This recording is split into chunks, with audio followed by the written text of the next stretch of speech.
Balance sheet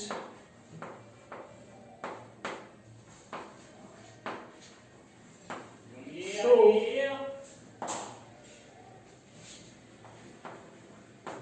the financial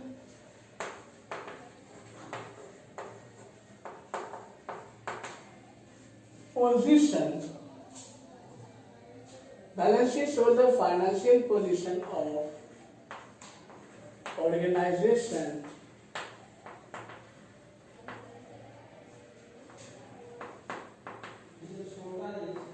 at particular date.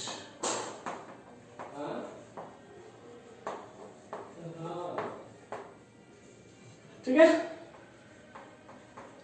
तो balance sheet जो होता है वो क्या करता है, हमारे को एक फाइनेंशियल पोजीशन बताता है एक पर्टिकुलर डेट पर।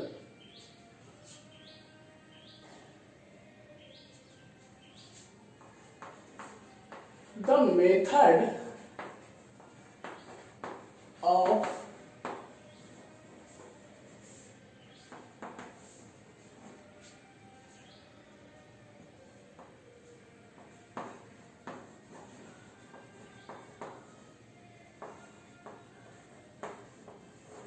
preparing balance sheet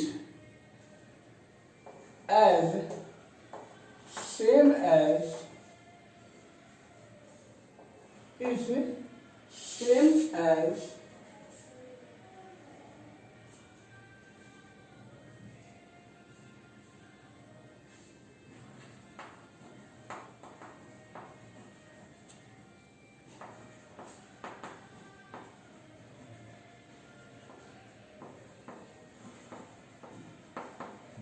business forms balance sheet, मतलब एक एंटरप्राइज भी कह सकते हैं इसको। ठीक है,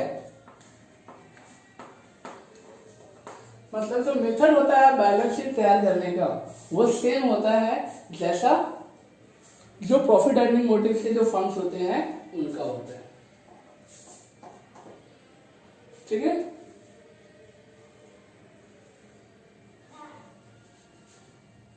balance sheet of NPO।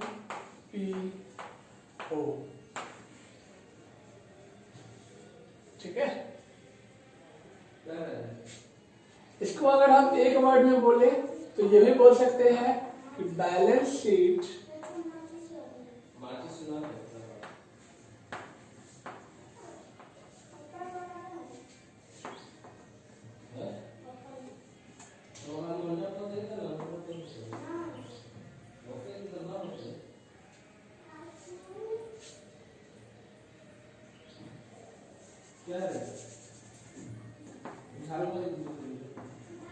of final statement।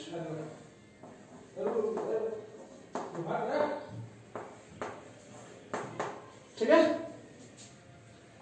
और it is prepared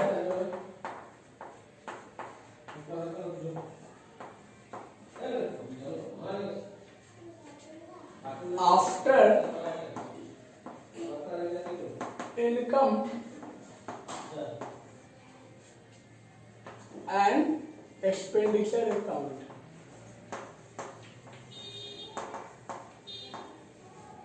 expenditure account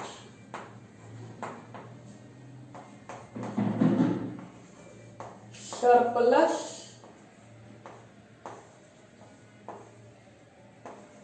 and deficit of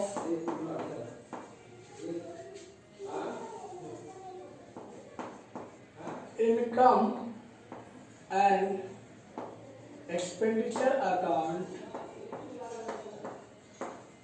transferred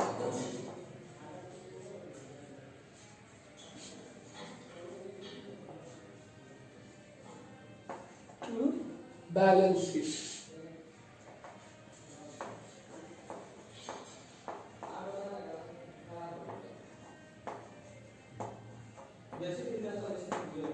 ठीक है, इसके बाद आपका आता है कि इसमें क्या बैलेंस शीट में क्या शो करता है।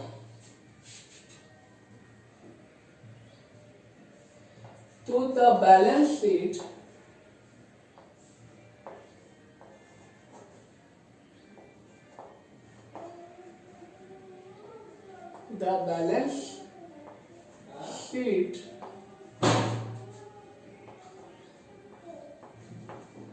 shows assets,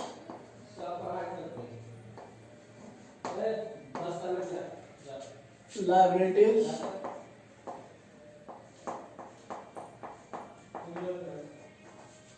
and capital fund. ठीक है।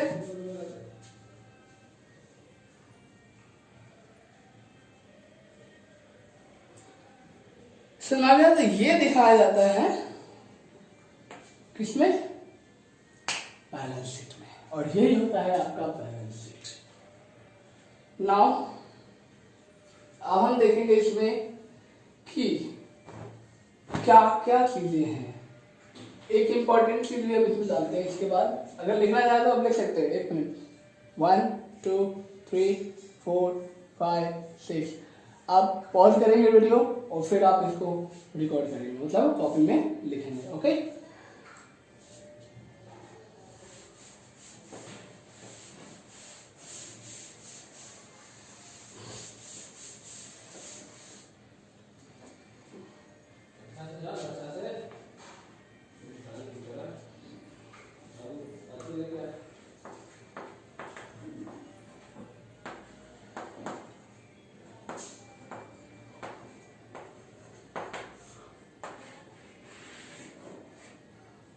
चलिए तो अब हम इससे स्टार्ट करते हैं कि ये जो बैलेंस शीट है वो स्टार्ट होता है कैपिटल फंड से, ओपनिंग कैपिटल फंड।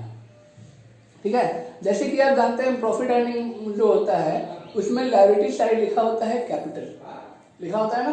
तो ठीक उसी तरीके से इसमें भी क्या होता है, कैपिटल लिखा होता है, लेकिन वो कैपिटल कौन सा होता है, ओपनिंग कैपिटल। ठीक है, तो आपको पता होना चाहिए, अगर ये नहीं दिया हुआ है opening capital, when opening balance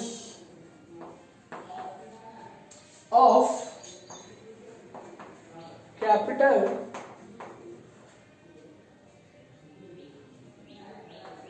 fund और general fund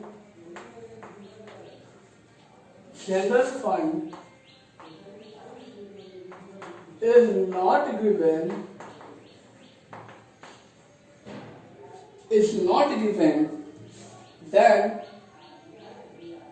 it is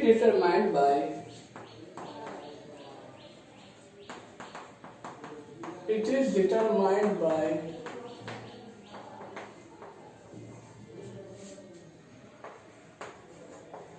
opening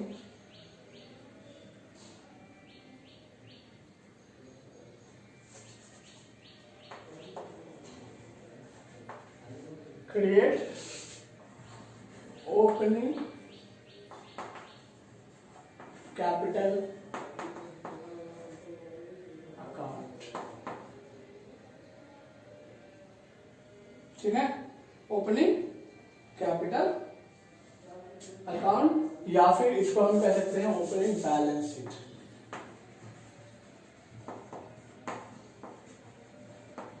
ठीक है, ओपनिंग बैलेंस शीट समझ आया। तो इसके बाद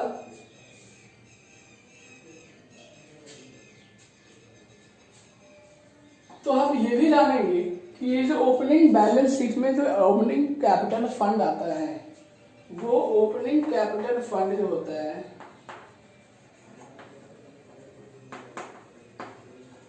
opening capital fund is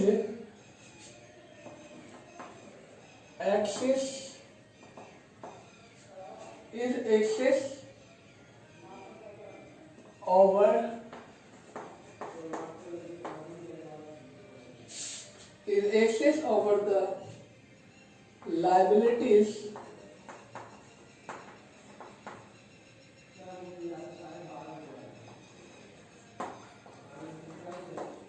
in the beginning.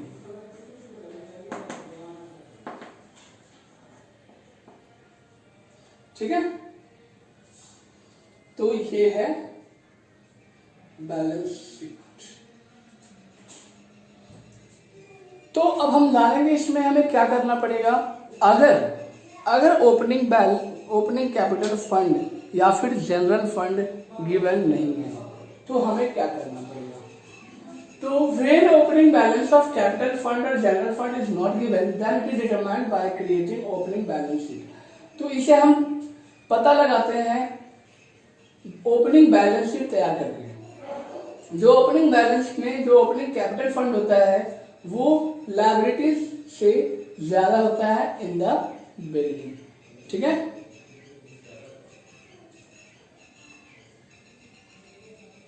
निकलता कैसे है इसका फॉर्मूला भी देख लें।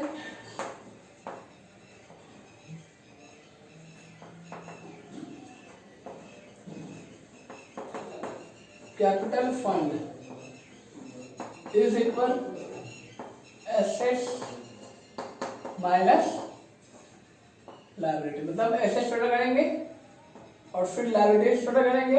एसेट्स ज्यादा होगा ये ध्यान रखना हमें, लायबिलिटीज कम होगा। तो एसेट में से लायबिलिटी को माइनस कर देंगे तो हमारा निकलेगा कैपिटल फंड। ठीक है, तो एक चीज हम इसमें जानेंगे इस वीडियो में कि ओपनिंग कैपिटल फंड कैसे तैयार करते हैं, मतलब फाइंड आउट करते हैं। Opening capital fund opening balance sheet के जरिए निकालते हैं और ओपनिंग बैलेंस शीट का परफॉर्मेंस क्या है लिख ले। 1 2 3 4 5 6।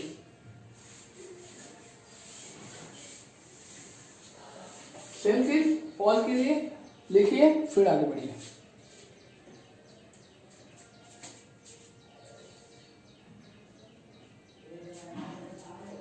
तो चलिए अब हम देखते हैं फॉर्मेट।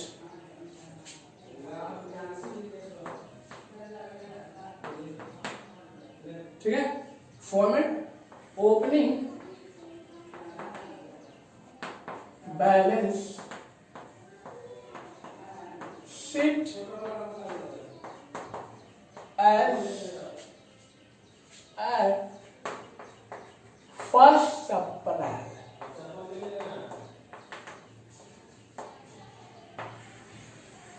अगर 1 जनवरी को अगर आपका बिजनेस कैलेंडर ईयर स्टार्ट होता है तो और या 1 अप्रैल को होता है स्टार्ट, तो आपका ओपनिंग बैलेंस शीट मतलब बताता है कि ओपन में जब आप दोबारा से रीस्टार्ट कर रहे हैं तो आपके पास स्टार्टिंग में क्या क्या चीजें हैं और वो चीजें हमारे को पता चलता है ओपनिंग बैलेंस शीट एज 1 अप्रैल। क्योंकि जो क्लोजिंग होता है ना वही क्लोजिंग अमाउंट होता है, वही अमाउंट जो है सो ट्रांसफर होता है अगले साल के लिए। ठीक है, तो अगले साल वो हो जाता है ओपनिंग के लिए बिगिनिंग। ठीक है, तो देखेंगे फॉर्मेट इसका।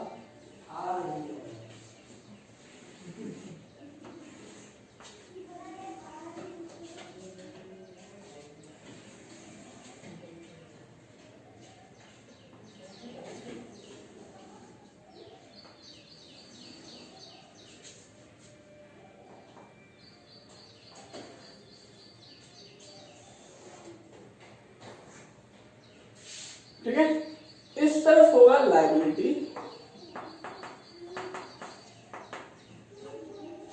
इस तरफ होगा अमाउंट, इस तरफ होगा एसेट और इस तरफ होगा अमाउंट। ठीक है, तो सबसे पहले देखेंगे क्या क्या चीजें हैं। तो अगर बैंक ओवरड्राफ्ट किया होता है तो यहाँ आएगा ओपन में, ओपनिंग बैलेंस से ध्यान रखना इस बात का। बैंक ओवरड्राफ्ट मतलब पिछले साल के ट्रांजैक्शन से की हेल्प से, पिछले साल की जो एसेट्स और लायबिलिटीज हैं उसकी हेल्प से हम कैपिटल फाइंड आउट करेंगे। वो गलती से कैपिटल निकालना भूल गया। ठीक है, तो बैंक ओवरड्राफ्ट है तो इस तरफ आ जाएगा ओवरड्राफ्ट। मैं लिख देता हूँ यहाँ पे ओवरड्राफ्ट। ठीक है, और ओपनिंग कैश इन हैंड और अगर ओवरड्राफ्ट नहीं है तो यहाँ पे कैश एट बैंक हो जाएगा।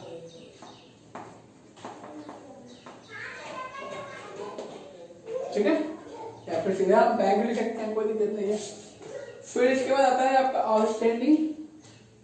लायबिलिटी में आउटस्टैंडिंग आएगा। ठीक है,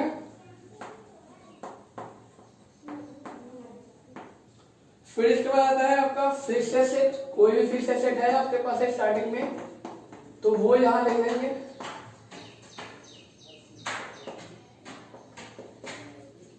फिर इसके बाद आता है आपका एडवांस सब्सक्रिप्शन। एडवांस सब्सक्रिप्शन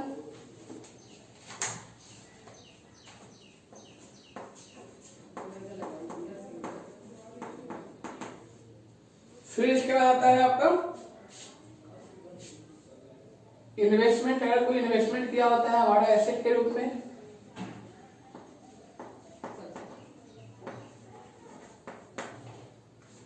ठीक है, और यहां पर आएगा आउटस्टैंडिंग सब्सक्रिप्शन, क्योंकि ये जो सब्सक्रिप्शन अमाउंट होता है वो हमारा क्या होता है, एसेट होता है।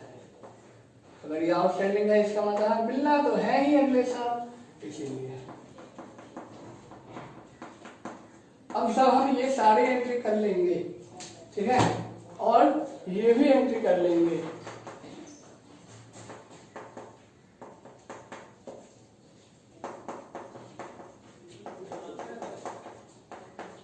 तो दोनों साइड का टोटल करेंगे हम। ठीक है, और दोनों साइड के टोटल में जो ज्यादा होगा उसका अमाउंट हम दोनों तरफ रखेंगे। ठीक है, पर एक बात यहां ध्यान रखना है कि एक चीज ध्यान रखना कि ओपनिंग बैलेंस शीट में जब भी हम प्रिपेयर करेंगे तो ये ध्यान रखना है कि एसेट अमाउंट जो है सो ज्यादा होगा लायबिलिटी के अमाउंट से। ये बात ध्यान रखना। ठीक है, एसेट साइड जो है वो ज्यादा होगा लायबिलिटी से। अगर नहीं है तो आपका गलत है, इस बात का ध्यान रख लो। ठीक है, तो ये साइड जो है सो हमेशा ज्यादा होगा और इसके टोटल से लायबिलिटीज में अब तक जितने टोटल हैं उसको माइनस करेंगे और यहां जो आंसर आएगा बैलेंस अमाउंट वो यहां लिखेंगे कैपिटल फंड के नाम से। Capital fund. ठीक है, ये जो कैपिटल फंड होगा वो कैसे निकलेगा, बैलेंस फिगर से।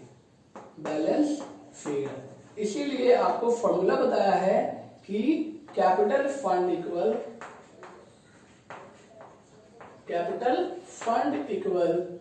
Assets minus liability. ठीक है, समझ गए?